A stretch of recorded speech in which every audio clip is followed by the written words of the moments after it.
Ini target kami sesuai dengan arahan juga dari Pak Airlangga Hartarto, DPP Partai Golkar, melibatkan kegiatan-kegiatan yang masyarakat, juga melaksanakan kegiatan-kegiatan sosial. Jadi dalam rangka kami laksanakan seluruh Indonesia juga arahannya sama, dan juga kegiatan-kegiatan lain. Kemarin kita sudah laksanakan donor darah, bakti sosial, dan kegiatan lainnya.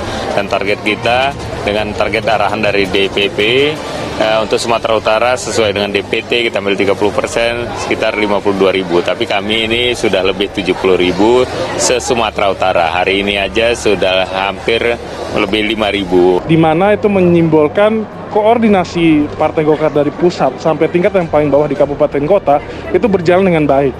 Itu pertama. Dan kedua, pasti ada acaranya yang berbentuk seperti festival yang menyentuh masyarakat dan juga mensosialisasikan Partai Golkar itu kepada masyarakat sendiri. Jadi ini merupakan kegiatan rangkaian HUT Golkar yang sifatnya adalah kontribusi Partai Golkar untuk masyarakat sekitar. Walaupun Partai Golkar sebagai partai pasti kan banyak sekali kebijakan yang dilakukan oleh dari ketua umum kami, dari DPR provinsi sampai pusat, kabupaten kota, dan kepala daerah kami yang memang banyak kebijakan yang pro rakyat. Ketua DPD Partai Golkar Binjai menyiapkan jalan jalurnya sekitaran dalam kota Binjai, lebih kurang 3 km. Jadi sambil melintasin masyarakat sekitar kota, juga sambil melibatkan masyarakat di sekitar kota Binjai. Jadi saya lihat di sekitar panggung juga banyak nih Pak, produk-produk UMKM yang turut hadir dalam rangkaian ini. Mungkin ini bisa termasuk arahan juga dari Menteri Perekonomian? Iya, jadi kita juga melibatkan UMKM dalam kegiatan ini, arahan juga dari Pak Airlangga Hartarto, karena setelah gerak jalan kan kumpul kembali di lapangan ini sambil menikmati makanan, melihat juga produk UMKM yang ada di Kota Binjai. Kita juga mendukung UMKM yang ada di sekitar tempat-tempat di mana tempat acara kita, dan juga mendukung program pemerintah untuk meningkatkan ekonomi masyarakat kita sesuai arahan dari Menteri Perekonomian, yaitu Pak Airlangga Hartarto. Baik, tapi simbol HUT ini, jalan sehat ini kita gunakan untuk simbolik sebagai partai kita yang koordinasinya serentak dan juga menyentuh masyarakat.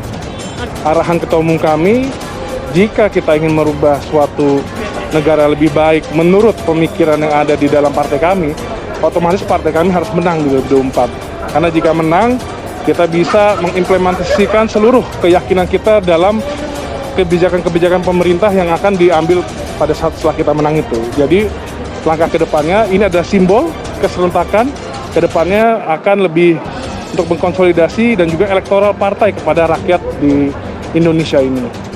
Ketua Umum Partai Golkar Airlangga Hartarto menyampaikan pidato pada acara kuliah umum Partai Golkar di Golkar Institute, Jakarta, Senin, tanggal 13 Maret tahun 2023. Kuliah umum yang dihadiri para politisi muda Partai Golkar tersebut bertemakan kepemimpinan transformatif yang berbasis karya. Antara foto Indrianto Eko Suwarso, Fok.